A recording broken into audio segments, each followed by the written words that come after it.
chers fidèles téléspectateurs de cette émission Le Siège, bienvenue à tous. Je suis heureuse, comme à l'accoutumée, de vous présenter ce nouveau numéro de Le Siège. Vous le savez déjà, nous recevons les leaders d'opinion, les politiciens, tous ceux qui veulent que la RDC puisse aller de l'avant. Avec eux, nous décryptons l'actualité parlementaire en République démocratique du Congo, mais également l'actualité politique. Mesdames et messieurs, bienvenue dans Le Siège de ce jour.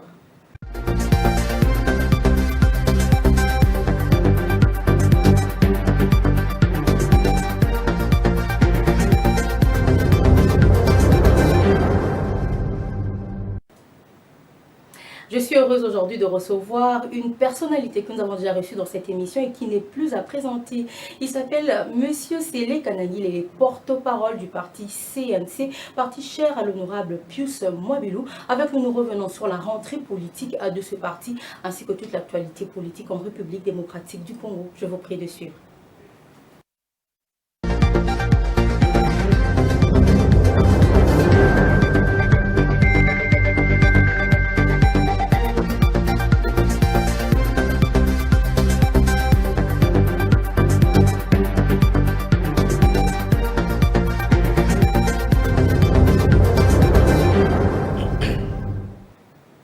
Je le disais tout à l'heure, je reçois pour vous un invité spécial dans ce plateau qui n'est plus à présenter. Il passe à la télévision, il est un habitué de cette émission. Lui, c'est Sélé Kanangui, à qui je dis bienvenue sur le plateau. Merci beaucoup, Madame Grace. Merci pour l'invitation, merci pour l'honneur que vous faites ce soir au Congrès national congolais. Notre parti, votre parti. Quand je dis votre parti, je sais que comme journaliste, vous n'êtes peut-être pas autorisé à enfiler un costume d'un parti politique, mais quand je dis votre parti, c'est parce que je sais que le combat que mène le leader majeur, la haute autorité politique, l'autorité de référence du Congrès national congolais, le combat qui consiste à mettre l'homme au centre de toute action, ce combat noble qui voudrait que chaque Congolais se retrouve, quel que soit son niveau d'études, sa tribu, sa famille, sa province, ce combat qui voudrait que les richesses que regorge la RDC puissent profiter à toutes ses filles et à tous ses fils. Et donc ce combat concernant tout le monde, nous disons que le CNC n'est pas que notre parti. Le CNC est un parti des cordonniers, est un parti des journalistes, est un parti de tous les Congolais, est un parti de toute la population. Et donc, au nom de tous ceux qui se retrouvent dans ce combat, vivant au Congo et ailleurs, nous vous disons merci parce que là, vous nous accordez l'occasion de faire entendre notre voix, de donner notre point de vue par rapport à tout ce qui s'est dit et tout ce qui s'est fait au pays. Très bien, alors la première question de cette émission, comment se porte la RDC selon vous aujourd'hui, en général? Bon, la question, elle est complexe. Complexe dans la mesure où il y a des choses qui ont marché, il y a des choses qui n'ont pas marché, il y a des choses qui doivent marcher. Et donc, de ce point de vue, je vais dire que nous devons avoir gardé l'espoir. Mais cette question est beaucoup plus interpellatrice dans la mesure où il revient à chaque Congolais de savoir ce qu'il fait pour que les choses marchent au Congo. Est-ce qu'il fait bien son travail s'il est ministre? Est-ce qu'il fait bien son travail s'il est député? Est-ce qu'il fait bien son travail s'il est conseiller communal, directeur général et j'en passe? Je pense que c'est une question qui fait appel à la responsabilité de chacun. Mais comme je vous ai dit, il y a des choses qui doivent marcher, il y a des choses qui ont marché. C'est à chacun de se remettre en cause et faire en sorte que le Congo gagne du travail qu'il a. Parce que celui-ci doit être fait en faveur du Congo. Parlons de ceux qui ne marchent pas. On va revenir peut-être sur la guerre, mais j'aimerais un peu qu'on reparte un peu sur les conseillers communaux, puisque le CNC en a. Ils sont en train de revendiquer l'autorité des bourgmestres. Les bourgmestres ne sont pas avec eux en collaboration. Ils sont allés vers la CENI. Je pense que vous avez suivi tout ça. Quel est votre point de vue personnel? Mon point de vue, c'est que chaque personne doit respecter la loi. Parce que si nous en sommes arrivés à l'organisation des élections des conseillers communaux, c'est parce que c'est la loi qui nous les demande. Exactement. Et la même loi précise les attributions de chacun. Et moi, je demande aux uns et aux autres de regarder la République. C'est ça le message des plus mobiles, de regarder l'intérêt général. Parce qu'au fond, si vous suivez de près, c'est des guerres autour des intérêts personnels. Au fond, vous trouverez que les uns cherchent à avoir ce que les autres possèdent. Mais dans tout ça, je crois qu'il y a la loi qui définit les missions de chacun. Je les appelle à la collaboration, je les appelle au respect de la loi, parce que nous sommes un État des droits, et l'État des droits, c'est une société dans laquelle... les bourgmestres ne sont pas rédevables aux conseillers communaux, c'est ça là, le non, problème, non, ils vont travailler. Non, cette question, elle est importante. Mais moi, je n'aimerais pas faire du juridisme ici. Je vais aller dans la réalité des choses. Les bourgmestres en place ont été nommés par le président de la République. Nous sommes d'accord? Exactement. Comme le président de la République nomme les directeurs généraux des entreprises, et j'en passe. Comment expliquer? En tout cas, je pose la question aux juristes et j'aimerais qu'on réfléchisse, vous et moi, comme Congolais. Un directeur général nommé par le président de la République, qu'il soit à l'OCC, DGI ou je ne sais pas quelle autre entreprise, dès qu'il fonctionne, le Parlement peut le contrôler. Au nom des missions dévolues au Parlement. Pourquoi on nous dit que parce que ces bourgmestres sont nommés par les chefs de l'État, ils ne peuvent pas être contrôlés par les conseillers communaux qui sont issus des urnes et qui ont pour mission de contrôler notamment l'action du bourgmestre? Je crois qu'il y a quand même quelque chose. Parce que moi, j'ai vu... c'est vrai que l'Assemblée nationale est en vacances parlementaires, mais vous n'allez pas me dire que les DG que cette Assemblée a trouvé en place ne peuvent pas être contrôlés par elle. Non. Je ne sais pas. Donc, il y a une sorte de juridisme qui ne dit pas son nom, mais je pense, comme je l'ai dit, si chacun regarde l'intérêt du peuple, chacun fera son travail conformément à la loi, parce que c'est ça le souhait du Congrès national congolais et de son leader, Excellence Pius Mabilo Mbaye-Mukala. Mais je crois qu'il y a... J'ai suivi le débat. Effectivement. Mais finalement, pourquoi la CENI n'organise pas les élections? Bon, ils ont avancé, ils ont évoqué un problème de moyens. Je crois que l'organisation rapide de ces scrutins viendra mettre fin à ce conflit, hein, qui ne dit pas son nom, à ce désordre auquel on assiste et qui n'est pas dans l'intérêt de la République. Mais la question que j'ai évoquée sur la collaboration entre les autorités communales en place et les conseillers communaux issus des élections de 2023, je crois qu'elle vaut son pesant d'or. Chacun de nous doit y aller, non pas parce que voulons absolument garantir son intérêt, mais dans l'intérêt de ce patrimoine commun que nous avons, qu'on appelle la République démocratique du Congo. Très bien, alors on va un peu revenir sur l'actualité. Les élections se sont déroulées. Le gouvernement Soumina est finalement a été... Je n'ai même pas fini ma question. C'est vrai que cette question allait arriver. Alors, le CNC, silence radio, silence des morts. Je ne sais pas comment je vais appeler ce silence. On va le qualifier comment? Pourquoi finalement tout ça? Bon, le CNC... Des frustrations parce que finalement le CNC n'était pas retrouvé dans le gouvernement. S'il vous plaît, le CNC est un parti républicain. Le CNC mène un combat, je l'ai dit dans mon introduction, qui consiste à garantir l'intérêt du peuple congolais. Notre société, le combat que nous menons derrière Pius Mabilo depuis des années, c'est que la population congolaise trouve son compte dans tout ce qui est fait par les autorités à tous les niveaux. Quand vous regardez, même les membres du CNC qui ont eu la chance d'animer certaines institutions publiques, je crois que vous allez être d'accord avec moi qu'ils sont restés fidèles à ce combat-là.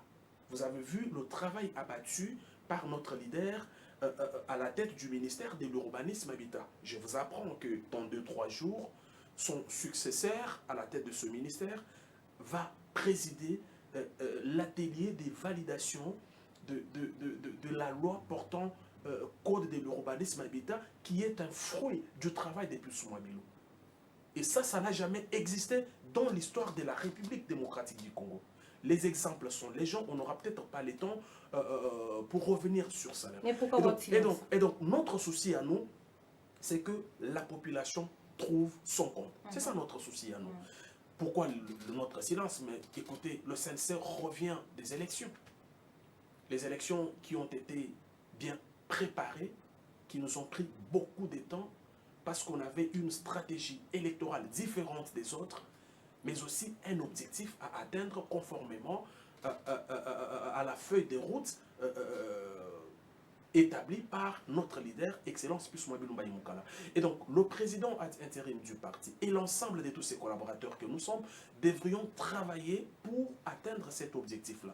À un moment, on était obligé de nous déployer à travers la République démocratique du Congo, parce que je rappelle ici que le CNC fait partie des rares partis politiques à avoir porté la candidature du président Tshisekedi.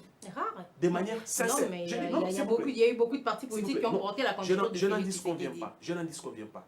J'ai dit, et j'assume ce que j'ai dit, le CNC, le parti des Pius Mwabilou, est l'un des rares partis politiques en RDC à avoir porté, j'ai dit sincèrement, la candidature du président Félix Antoine Tshisekedi Tshilombo. Et pour cela, le CNC n'a pas battu que campagne pour ses candidats députés nationaux.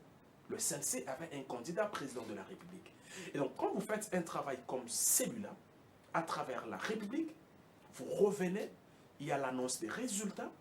Le CNC, qui avait 9 élus nationaux en 2018, en a eu 12, il en a eu plus, mais parce qu'il y a encore des gens dans ce pays qui ne comprennent pas que dans un État qui se veut démocratique, il faut laisser la population s'exprimer et respecter les suffrages exprimés par la population en faveur de tel ou de tel autre candidat. Certains méchants, je vais les appeler ainsi, ont fait ce qu'ils ont fait. Bon, nous, on ne va pas revenir sur ça. Ce qui compte pour nous aujourd'hui, et ça, je passe ce message à qui veut l'entendre, le parti des Pius Mwabilou a existé, existe et existera. Toute personne qui a d'une manière directe ou indirecte organisé une messe le jour tout comme la nuit contre le CNC va se repentir, parce que jusqu'à la venue de Jésus, il réalisera que le CNC ira de gloire en gloire. Vous n'avez toujours pas répondu à ma question. Revenir, le gouvernement est sorti, le CNC n'a rien dit. Il s'agissait des frustrations personnelles. Non, non, pas du tout. Pour revenir à votre question, notre silence, on était dans une sorte de réserve, je vais dire, médiatique, dans la mesure où le travail que l'on venait de faire sur le terrain électoral nous demandait qu'on s'arrête, qu'on s'évalue et que l'on voit comment repartir en prévision des aventures électorales à venir. C'est comme ça qu'après ce moment de silence, le leader a dit qu'il est temps de penser à la rentrée politique. Je pense que la rentrée politique du Congrès national congolais est une réponse à votre préoccupation. C'était un moment électoral, on a été sur terrain. Le CNC, je vous ai dit tout à l'heure, c'est 12 élus nationaux, madame, dans cette Assemblée nationale là-bas. C'est une trentaine d'élus provinciaux, c'est une cinquantaine de conseillers communaux. Le CNC ou le regroupement? Je parle du CNC. Je parle du CNC. CNC. Parce que le regroupement, dans l'ensemble, nous avons 17 élus nationaux. Et le CNC à lui-même a 12 députés nationaux, madame. Une trentaine d'élus provinciaux, une cinquantaine d'élus dans différentes communes. Vous voyez que le CNC a fait un travail impeccable, mais vous savez, la stratégie politique, on l'accommode. Il s'agissait de se taire lorsque le gouvernement soumis a été pas du tout, pas du investi. Tout. Il s'agit de se taire d'abord, parce que c'était une stratégie de repli. Je vous dis, non, ce n'est pas ça. Ne me faites pas dire ce que je n'ai pas dit. Ou ne me poussez pas à dire ce que vous voulez que je dise. Non, ça ne se passe pas comme ça. Je vous dis qu'on revenait d'un travail électoral énorme, parce qu'au niveau du parti, nous estimons que la prochaine aventure se prépare à partir de l'annonce des résultats de la précédente. Je parle de l'aventure électorale. Et donc, nous sommes dans cette dynamique-là. Il fallait déjà élaborer une feuille de route pour les 5 années à venir, les activités que va mener le parti à travers la République, à travers toutes les interfédérations. Madame, le CNC ne fonctionne pas comme d'autres partis. Le CNC a un cahier des charges bien défini, une feuille des routes. Toutes activités que nous organisons pendant une législature, elles sont prévues.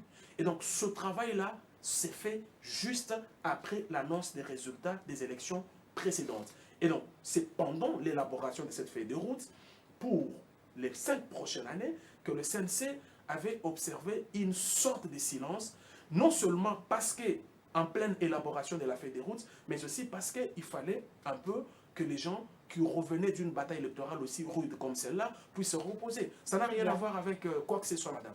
Parlons de la rentrée Parlons de la rentrée politique finalement. Exactement. C'est ça qui est d'actualité dans votre parti, dans le parti du CNC. La rentrée politique, pour quel objectif? C'est-à-dire quoi? Quelles sont les perspectives finalement? Très bonne question. Mais vous voyez que vous-même, vous me rejoignez quand je disais tout à l'heure que la rentrée politique est une réponse à votre question. Pourquoi la rentrée politique? C'est comme si le CNC a fini l'année 2023. Parce que pour nous, 2023 et tout ce qui s'est déroulé appartiennent au passé. Maintenant, il y a toujours une période qui précède ou qui sépare les 2 années. L'ancienne, l'année passée et la prochaine année. Et donc, c'était le sens de cette sorte de trêve. Maintenant, nous revenons en force parce que nous avons fini l'élaboration de notre feuille de route. Nous nous sommes déjà imaginés, parce que nous avons la chance d'avoir un leader qui va les choses généralement avant les autres. Nous nous sommes déjà imaginés comment chaque parti politique au Congo va se comporter. Et donc là, nous revenons. Vous êtes imaginé. Oui, mais c'est ça, je reste prévoir, bien entendu. Okay. Nous savons que à partir de tel moment, il y aura vous prévoyez comment les autres animateurs politiques vont se comporter. Mais nous ne pouvons pas être un parti sérieux si nous ne sommes pas capables de non seulement nous définir comme parti politique, nous assigner les objectifs, nous définir les étapes par lesquelles nous devons passer pour atteindre nos objectifs et ne pas penser aux autres partis. Non, ça, madame. Et donc, ce travail étant fini, le président ad intérim du Congrès national congolais, honorable Méchac Mandefou, va dans les prochains jours annoncer la date de la rentrée politique du Congrès national congolais. Il s'agit de quoi exactement dans cette rentrée politique? Il y a des activités à faire, des actions à faire. Il y aura les délégués. Les délégués viendront de toute la République démocratique du Congo. Ils vont passer quelques jours autour du leader majeur, Excellence Piusuma Bilumba Mukala, pour recevoir non seulement orientation, mais aussi stratégie politique pouvant aider le parti à atteindre ses objectifs. Et donc, nous aurons un programme traditionnel, c'est-à-dire l'ouverture officielle, le lancement officiel, la relance officielle des activités politiques du Congrès national congolais sur l'ensemble du territoire national.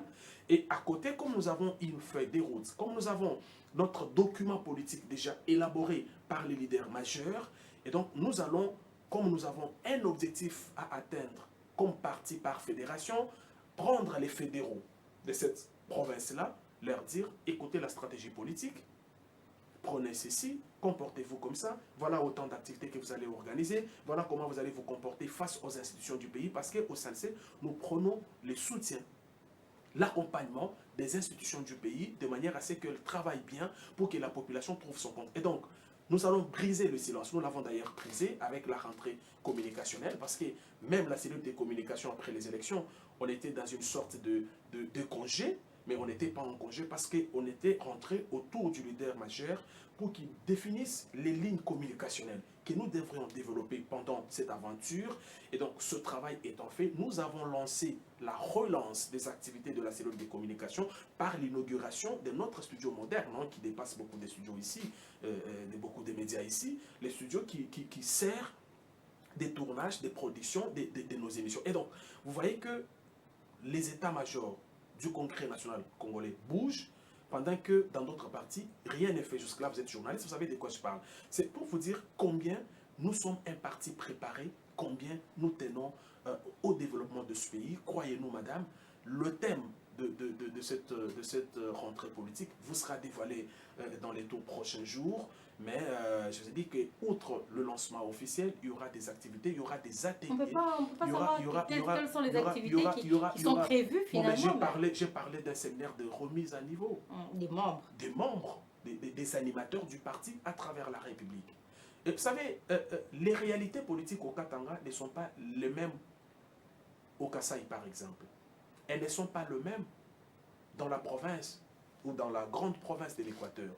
Et nous avons un leadership fort, clairvoyant, qui sait travailler en fonction des réalités politiques dans chaque province. Ça veut dire que tous les délégués du parti qui viendront par exemple de l'Équateur auront leur propre module consacré au fonctionnement du parti dans cet espace, avec toutes les stratégies qu'il faudra mettre en place pour permettre au parti d'atteindre ses objectifs dans cette partie du pays. Et donc, si vous attendez que je vous dise telle stratégie, madame, vous attendrez longtemps, parce que je suppose qu'il y a des gens qui ont des agendas, qui vont peut-être cocher ça un peu rapidement pour demain faire des points de presse. Et donc, calmez-vous, madame, calmos. Le parti des Puces Mwabilou est de retour, la rentrée politique.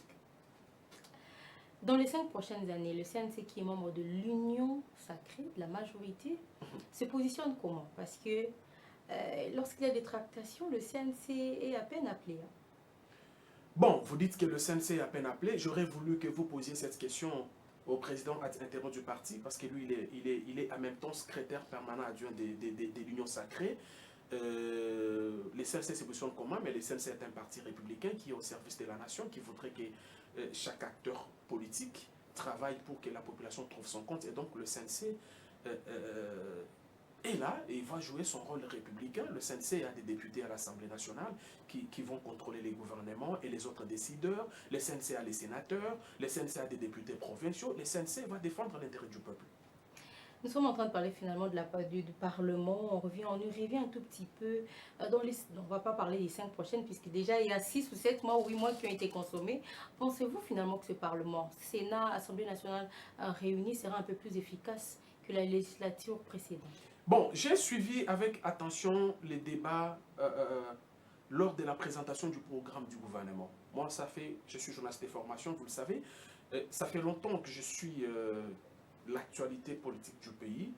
Je vais vous dire que si je parle de notre président, dont l'intervention était magistrale, et si vous voyez, dans son intervention, il a pris en compte l'intérêt du peuple. Et vous avez vu les gouvernements agir dans les jours qui ont suivi. Ça veut dire que le CNC n'est pas allé dans cette assemblée en spectateur. Le CNC est un acteur qui va jouer son rôle comme parti membre de la majorité, comme parti ayant des élus qui viennent réellement des urnes et dont les bases, les électeurs attendent le travail. C'est l'essence de l'intervention de l'honorable Meshak Mandefou lors de cette cérémonie. Mais il n'y avait pas que lui, j'ai vu d'autres députés qui avaient pris parole, qui prenaient, je vais dire, les intérêts ou l'intérêt, si vous voulez, de leur base. Je veux parler ici de notre élu CNC, honorable Alain Kantenga de Mochacha dans les lois là-bas, qui, lorsqu'il a pris parole, vous verrez que chaque élu du CNC, quand il prend parole, c'est vrai qu'un élu a un mandat national, mais un élu vient toujours d'une circonscription, d'un fief électoral. Bien que défendre, je vais dire, protecteur, au lieu de parler en termes de défense, même si c'est le cas aussi, bien que défenseur des intérêts, des droits de ses électeurs, de toute la population, mais il a quand même un accent sur son fief électoral, sur la population qu'il a envoyée au Parlement. Mais chaque Mandefou l'a fait, Honorable Kantenga l'a fait, beaucoup d'autres.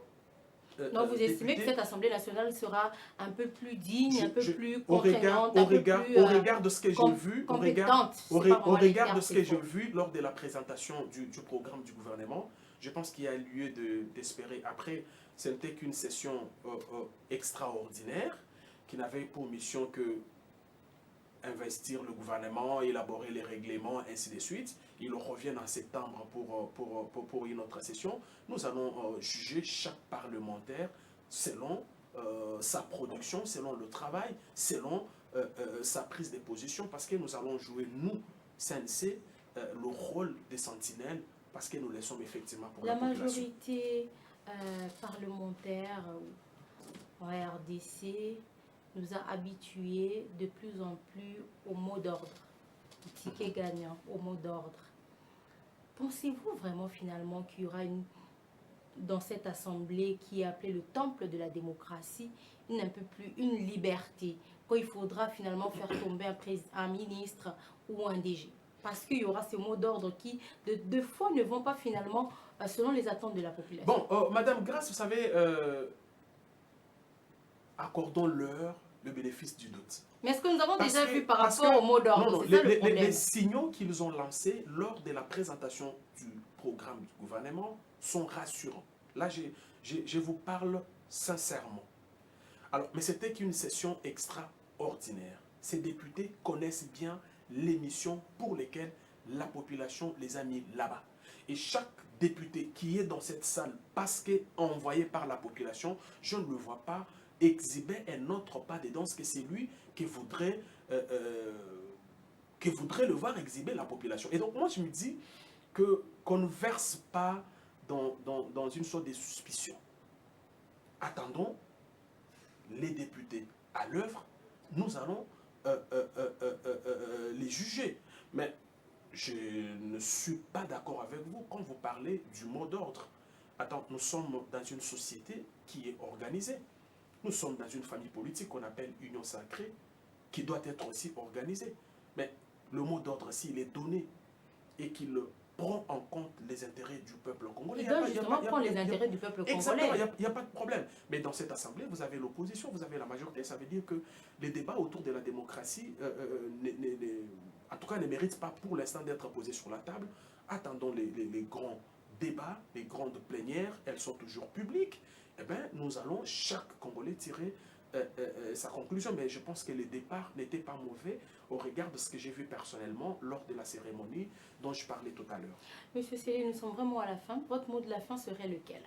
Le mot de la fin, c'est d'inviter le peuple congolais à adhérer au CNC.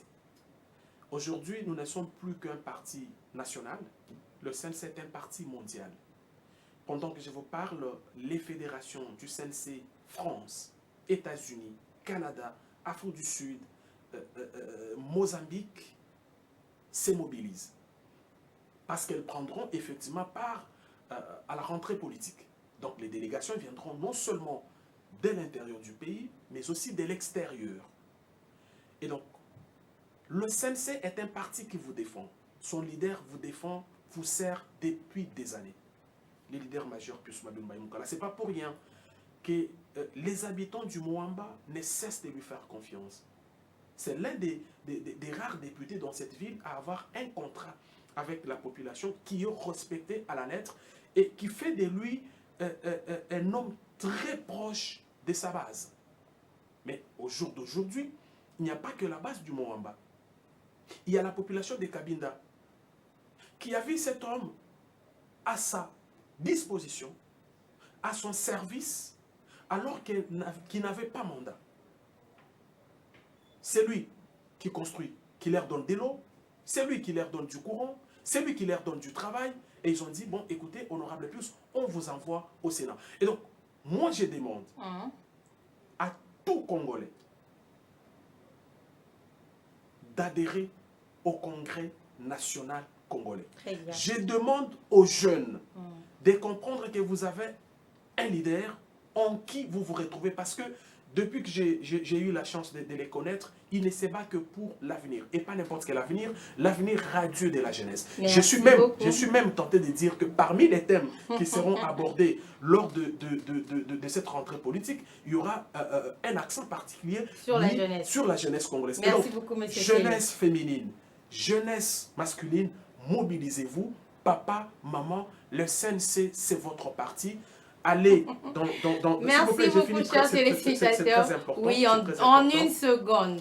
Dans votre quartier, dans votre village, dans votre ville, il y a toujours un siège du Congrès national congolais. Adhérez massivement avant que la date de la reprise des activités ne soit annoncée. Merci parce beaucoup. Que le CNC Madame, c'est une machine. Vous l'aurez compris qu'il est très difficile d'arrêter un porte-parole. C'est un honneur de vous avoir sur notre plateau. Merci beaucoup. Invitez-nous quand vous voulez, madame. Nous ferons l'honneur de venir. Merci. Au revoir.